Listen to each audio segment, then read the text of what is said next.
ये explain firm equilibrium graphically and mathematically.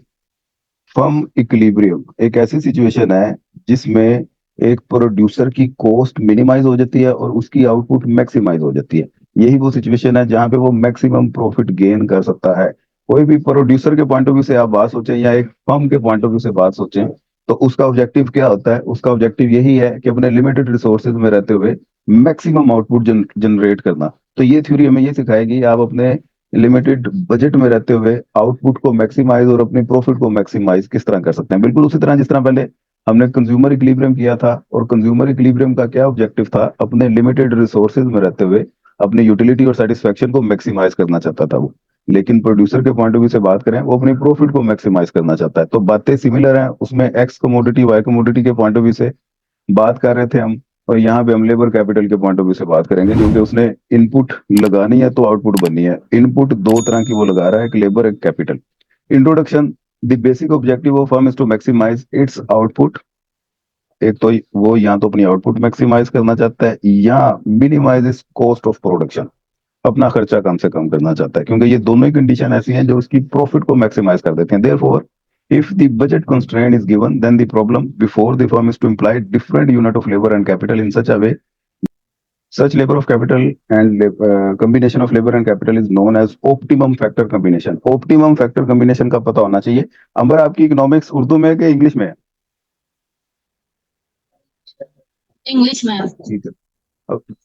Optimum factor combination का मतलब है एक ऐसा कॉम्बिनेशन जिसपे आप रहते हुए प्रोडक्शन कर रहे हैं। मसलन अगर आप 10 यूनिट लेबर के लगा रहे हैं और 4 यूनिट कैपिटल के लगा रहे हैं, तो ये आपका ऑप्टिमम फैक्टर कॉम्बिनेशन होता है। ऐसा कॉम्बिनेशन जो आपकी आउटपुट को मैक्सिमाइज कर रहा है या कॉस्ट को मिनिमाइज कर रहा है, वो ऑप्टिमम फैक्टर कहलाएगा।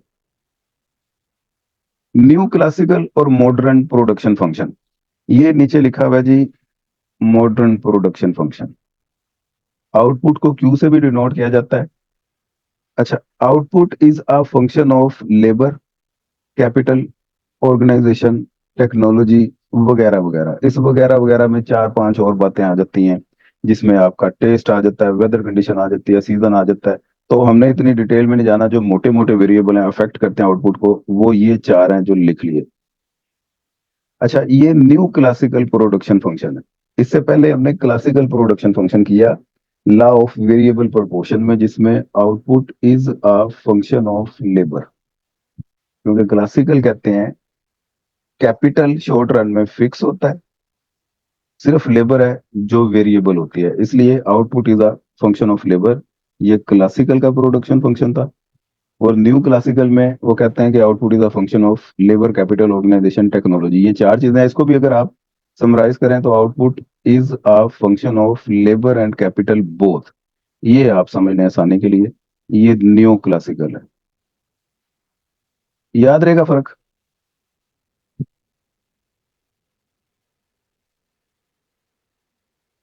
जी सर, ठीक है। ओके। अजम्पशंस। सबसे पहला पॉइंट, नो फ्री प्रोडक्शन। ये तो ऑब्वियस है, फ्री प्रोडक्शन तो कोई भी नहीं होती। इनपुट लगानी पड़ेगी, कुछ पैसे खर्च करने पड़ेंगे, फ्री प्रोडक्शन होगी। अगर आप जीरो कॉस्ट लगाते हैं तो आउटपुट भी आपकी जीरो है, कोई प्रोडक्शन नहीं होगी। तो फ्री प्रोडक्शन का कॉन्सेप्ट नहीं है। आज तो आगे जाके ओलिगोपोली के कुछ मॉडल हैं जिसमें आप ये अज्यूम करते हैं कि जीरो कॉस्ट पे आप प्रोडक्शन कर लेते हैं। ये राजिया को बात याद होगी जिसमें वो कोरनट मॉडल है और चैम्बरलिन मॉडल है, वो मिनरल वाटर बेचते हैं एट जीरो कॉस्ट। याद है ना? इस तरह का कोई मॉडल था, आगे जाके डिस्कस करेंगे हम। नंबर टू पे, नॉन रिवर्सिबिलिटी। नॉन रिवर्सिबिलिटी का मतलब, आप फर्ज करें एक लेबर और एक कैपिटल का यूनिट लगा के फर्ज कर लें आपने आउटपुट के 5 यूनिट, एक्स कमोडिटी के 5 यूनिट वो प्रोड्यूस किए। लेकिन आप इन 5 एक्स कमोडिटी के यूनिट को रिवर्स करना चाहें और इनको वापस लेबर और कैपिटल में कन्वर्ट करना चाहें, तो ये पॉसिबल नहीं है, क्योंकि प्रोडक्शन नॉन रिवर्सेबल होती है। बात समझ लग गई? जी सर। लेबर और कैपिटल की मदद से आउटपुट तो बना सकते हैं, आउटपुट की मदद से लेबर और कैपिटल नहीं बना सकते। इसे बोलते हैं नॉन रिवर्सिबिलिटी। नंबर थ्री पे, फ्री डिस्पोजेबिलिटी। फ्री डिस्पोजेबिलिटी का मतलब है आप जितना गुड़ डालेंगे उतना ही मीठा होगा, जितनी आप आउटपुट ज्यादा करना चाहते हैं उतनी आप कॉस्ट अपनी इंक्रीज करते जाएं, आउटपुट ज्यादा होती जाएगी, लेबर को इंक्रीज करते जाएं, रॉ मटेरियल इंक्रीज करते जाएं, आपकी आउटपुट में भी इजाफा होता जाएगा। Axiom of additivity. एडिटिविटी का मतलब है आप अपने आउटपुट को ज्यादा कम कर सकते हैं, क्योंकि ये फ्लेक्सिबल प्रोसीजर होता है, लेबर ज्यादा कम लगा सकते हैं, कैपिटल की तादाद ज्यादा कम कर सकते हैं। तो ये आप कोई चीज ऐड भी कर सकते हैं उसमें से निकाल भी सकते हैं। Axiom of divisibility. तो factor of production should be divisible. एक यूनिट लेबर का लगाना है, दो लगाने हैं, तीन लगाने हैं या चार लगाने हैं अपनी रिक्वायरमेंट के मुताबिक, तो ये जो आप यूनिट यूनिट करके कन्वर्ट कर रहे हैं इसका मतलब है आपके फैक्टर ऑफ प्रोडक्शन डिविजिबल है, डिवाइड हो रहे हैं छोटे छोटे यूनिट पे, एक यूनिट लेबर का, दो, तीन, चार। इसी तरह कैपिटल भी आप एक यूनिट कैपिटल का लगा सकते हैं, दो लगा सकते हैं, तीन लगा सकते हैं, चार लगा सकते हैं। तो यहाँ से फिर साबित हुआ कि फैक्टर ऑफ प्रोडक्शन डिविजिबल होती है। Got it? जी sir. Axiom of convexity. Convexity का मतलब है अगर आप लेबर का एक यूनिट इंक्रीज करना चाहते हैं तो कैपिटल के यूनिट वो मस्ट बी डिक्रीज होंगे, लेकिन वो डिक्रीज इंक्रीजिंग रेट से होते हैं। कल एमआरटीएस आपने किया था तो इसका आपको आइडिया हो गया होगा कि एमआरटीएस में जो कैपिटल को सेक्रीफाइस करने की रेशो है वो इंक्रीज होती जाती है। शुरू में आप ज्यादा यूनिट सेक्रीफाइस करते हैं, उसके बाद कम, फिर और कम, फिर और कम, ये रेशो कम होती जाती है। इसीलिए इसे DMRTS कहते हैं, diminishing marginal rate of substitution. क्यों भी राजी ऐसे ही है?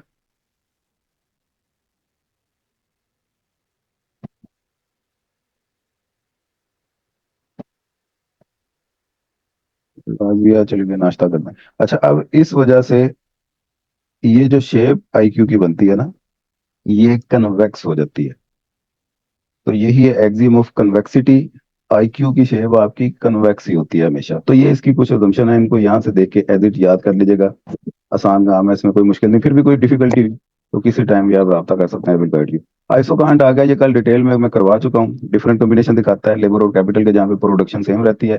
और आगे ये सारी आ गई है उसकी डेरिवेशन, ये टेबल है, टेबल की मदद से ये ड्राइव हो गया। और नीचे ये आ गया MRTS और DMRTS, इसका मैथमेटिकल प्रूफ भी है। ये अगर कल नहीं किसी ने किया तो थोड़ा सा देख लेते हैं। ये न्यू क्लासिकल का production function, mathematical explanation of MRTS। Sir इसके अंदर भी हम नेमर टीएस कर रहे हैं। हाँ जी, ये अगर आपको फर्म बिहेवियर का क्वेश्चन आ जाए ना तो आपने आइसोकांट MRTS लिख देना, लेकिन इतना डिटेल में नहीं लिखना। अगर MRTS सेपरेट जी पूछे फिर ये मैथमेटिकल करना है। अगर ये फर्म इक्विलिब्रियम वाले क्वेश्चन में है, तो फिर मैथमेटिकल करने की जरूरत नहीं। ठीक है। लेकिन मैं वैसे गाइड करता हूँ, ये इधर कहानी की क्या है इन्होंने। By taking total differential, total differential का फार्मूला ये है, DQ बराबर है delta Q delta L dot DL plus delta Q delta के डॉट DK। ये चैप्टर नंबर 8 में, मैथ में।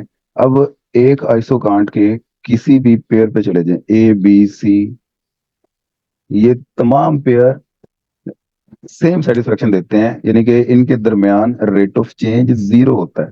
तो इसलिए ये DQ, rate of change, equal to zero है। इसकी जगह पे आप जीरो रखेंगे, बाकी ये सारा एसिड आ गया। और जी ये पूरी टर्म एक प्लस की हो रही है, इधर जाके माइनस की हो जाएगी। और ये देखें, इसे MPL कहते हैं, करली के ओवर करली के को MPK कहते हैं। वो वाली पिछली कंडीशन ये बन गई, और ये वाली टर्म MPK वाली इधर जाके माइनस में हो गई। और MP वाले इकट्ठे कर लिए, DK DL दूसरी तरफ ले गए, तो ये आ गया हमारे पास फाइनल कंडीशन। अब ये साइन माइनस का है, माइनस का साइन सिर्फ ये बता रहा है कि रिलेशन नेगेटिव है। एक में अगर आप इजाफा करें तो ठीक दूसरे ने कम होना है, स्लोप नेगेटिव है। आइसोकांट की स्लोप नेगेटिव ही थी ना। और जी उसके बाद आइसोकोस्ट भी आगे आ रहा है, वो भी मैं बता देता हूँ, उसकी भी स्लोप नेगेटिव होती है। तो हमने नेगेटिव का साइन इग्नोर करना होता है, इसलिए ये नीचे एब्सोल्यूट बार लगा दी। तो हमने साइन नहीं देखना, असल में वैल्यू देखनी होती है। तो माइनस का साइन इग्नोर करने के बाद ये हमारे पास आंसर आ गया। और ठीक। कंडीशन को MRTS कहते हैं। ये नीचे जी आइसोकोस्ट लाइन है। अब ये आइसोकोस्ट लाइन ध्यान से समझ लें, इसके न्यूमेरिकल भी वो पूछ लेता होता है। किस तरह से पूछता है वो पास पेपर डिस्कस करेंगे, उसमें मैं आपको बता दूंगा। आइसोकोस्ट लाइन एक प्रोड्यूसर का बजट दिखा रही होती है। ऐसी लाइन है जो प्रोड्यूसर का बजट दिखाती है, अपने बजट में रहते हुए वो ज्यादा से ज्यादा लेबर कितनी खरीद सकता है या कैपिटल कितना खरीद सकता है। तो ये एक स्ट्रेट लाइन होती है, यहाँ पे हमने लेबर ले ली, यहाँ पे हमने कैपिटल ले लिया। इसका मतलब अगर सारे पैसे लेबर पे लगाए तो लेबर मैक्सिमम यहाँ से लेके यहाँ तक खरीद सकता है। अगर वो लेबर नहीं खरीदता, सारे पैसे कैपिटल पे लगाए, तो कैपिटल ज्यादा से ज्यादा यहाँ तक खरीद सकता है। इन दोनों पॉइंट को आपस में ज्वाइन कर लें तो ये एक लाइन बनेगी। अगर इन बिटवीन कुछ खरीदना चाहता है, कुछ यूनिट लेबर के कुछ कैपिटल के, तो फिर इनमें से कोई पॉइंट खरीदेगा। तो ये वो लाइन होगी जो प्रोड्यूसर का बजट दिखा रही है। इसके ये फार्मूला डेरिवेशन का भी लिखा हुआ है, cost over price of capital.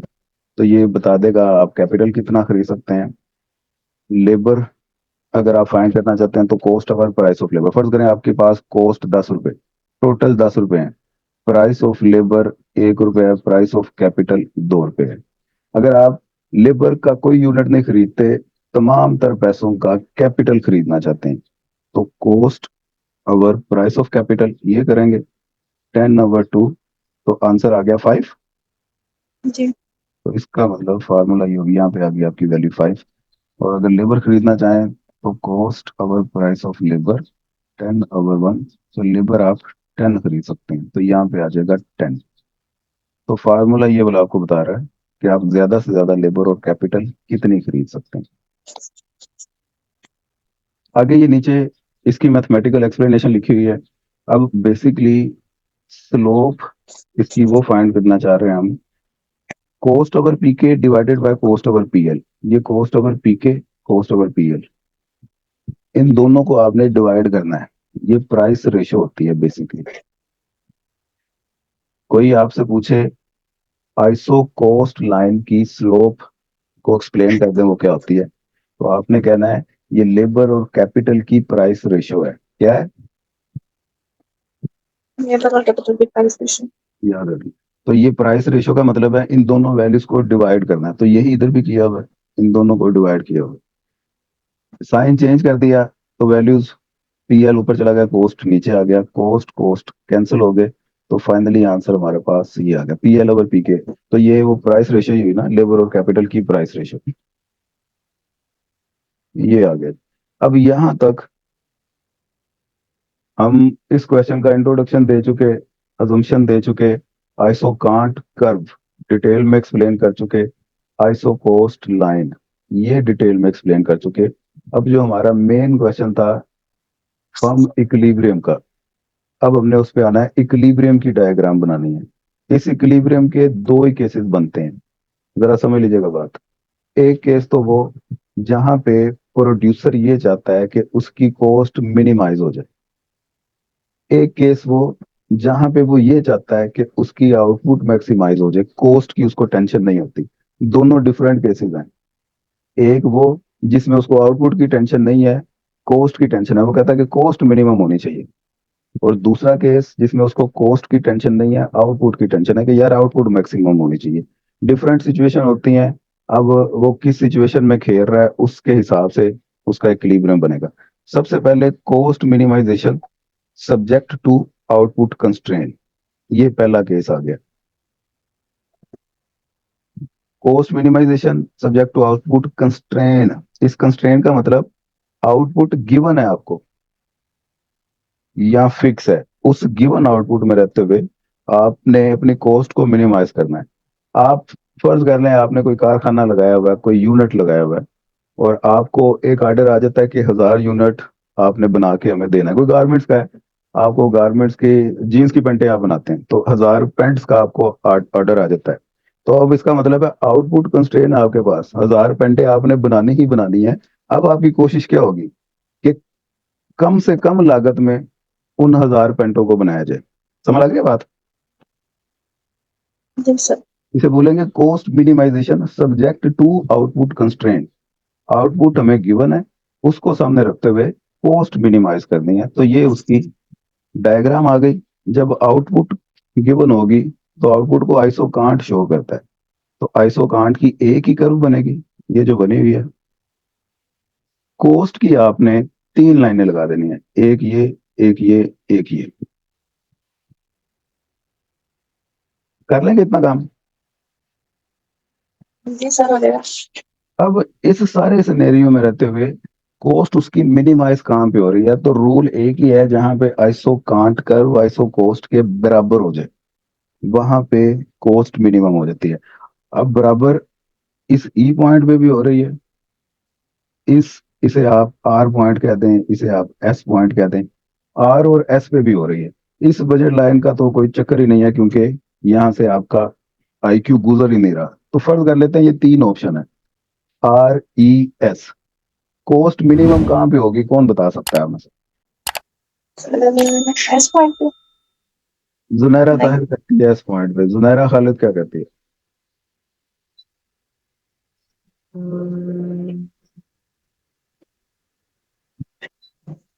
Sir, S point पे ही शायद। एस पॉइंट पे। अंबर क्या कहती है? पी पॉइंट पे। ई पॉइंट पे। वेरी गुड भाई, अंबर से ये उम्मीद नहीं थी, इतना अच्छा जवाब उसने दिया 0 नंबर लेने के बावजूद। क्लैपिंग बनती है जी, सारे। मैं चाहता हूँ कि क्लैपिंग करें। सही। अब ये देखें, आर एस और ई का मैं फर्क आपको बता दूं। ये एक आइसो कोस्ट लाइन है, एक ये आइसो कोस्ट लाइन है, एक ये आइसो कोस्ट लाइन है। जितनी ऊंची आइसो कोस्ट लाइन होगी, उतनी कोस्ट आपकी ज्यादा आ रही है, उतने ही आपके एक्सपेंडिचर ज्यादा हो रहे हैं। जितनी नीचे आइसो कोस्ट लाइन होगी, इसका मतलब है उतनी ही आपके एक्सपेंडिचर या कोस्ट कम लग रही है। क्योंकि इसका कोई भी पॉइंट ले लें, इसमें फर्ज करें कि एक लेबर एक कैपिटल लगाया है। ऊपर वाले आइसो कोस्ट लाइन का कोई भी पेयर लेंगे, उसमें दो कैपिटल दो लेबर होंगे। तो लेबर और कैपिटल की क्वांटिटी ज्यादा लग रही है ना ऊंचे आइसो कोस्ट में। जी। तो जब ज्यादा लग रही है तो फिर वो महंगा पेयर शो कर रही है। तो ऊपर वाली आइसो कोस्ट लाइन वो महंगी है, कोस्ट को मिनिमाइज नहीं कर रही। नीचे वाली आइसो कोस्ट लाइन वो आपकी कोस्ट को कम कर रही है। तो इन दोनों आइसो कोस्ट लाइन का अगर कंपैरिजन किया जाए, एक इसका एक इसका, तो ई पॉइंट नीचे वाली आइसो कोस्ट लाइन पे है, इस पे कोस्ट आपकी मिनिमाइज हो रही है।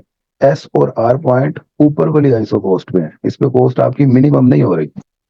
कुछ समय लग रही बात की नहीं लग रही? जी लग रही सर। ठीक है, तो यहां से पता चला ई पॉइंट हमारा विनर है, उस पे आपकी कॉस्ट मिनिमाइज हो गई। दूसरी रूल हो गया। दूसरी बात ये समझनी है कि इन दो पॉइंट पे आइसो काटती हुई जा रही है आइसो कॉस्ट को। ई पॉइंट पे टेंजेंट है। टेंजेंट किसे बोलते हैं बोला? कि हल्की सी टच करके, छू के हाँ, बोल। अब करेक्ट। जिस पॉइंट पे टेंजेंट होती है, इक्विलिब्रियम उसी पॉइंट पे होता है हमेशा। जहां से काट के गुजरे वहां पे इक्विलिब्रियम नहीं होता। तो ये सारी बातें फेवर कर रही हैं ई पॉइंट को, तो ई पॉइंट पे कॉस्ट मिनिमाइज हो रही है। ओके जी। ओके। अब ये नीचे इसकी मैथमेटिकल है, ये जरा देख लीजिएगा। ये इसका एक प्रोसीजर है मैथ, अगर आप करके आए हैं तो आपको ये पता होगा। वो कंपोजिट फंक्शन बनता है और लैग्रेंजियन मल्टीप्लायर वाला मेथड है सारा। इसको नजर मारिएगा, इस पे मेरे चैनल पे वीडियो भी बनी हुई है। ना समझ आई तो अगली क्लास में मैं आपको एक्सप्लेन कर दूंगा। बहरहाल आते हैं ये दूसरे केस की तरफ। ये है derivation of firm equilibrium when output is maximised subject to cost constraint. Cost constraint, cost given है आपके पास, और उस गिवन कोस्ट में रहते हुए आउटपुट को मैक्सिमाइज करना चाहते हैं। फर्ज कर लें कि आपने कोई कारोबार स्टार्ट किया, आपके पास पैसे ही 10,000 रुपए हैं। तो इसका मतलब है कोस्ट आपके पास गिवन है। तो फिर आप उन 10,000 में आपने अगर आउटपुट प्रोड्यूस करनी है, तो आपकी कोशिश क्या होगी? आउटपुट मैक्सिमाइज हो जाए। जी सर, ऐसे ही है। जी। तो आउटपुट मैक्सिमाइज का मतलब है आउटपुट की आपने अब 3 लाइनें लगा देनी है।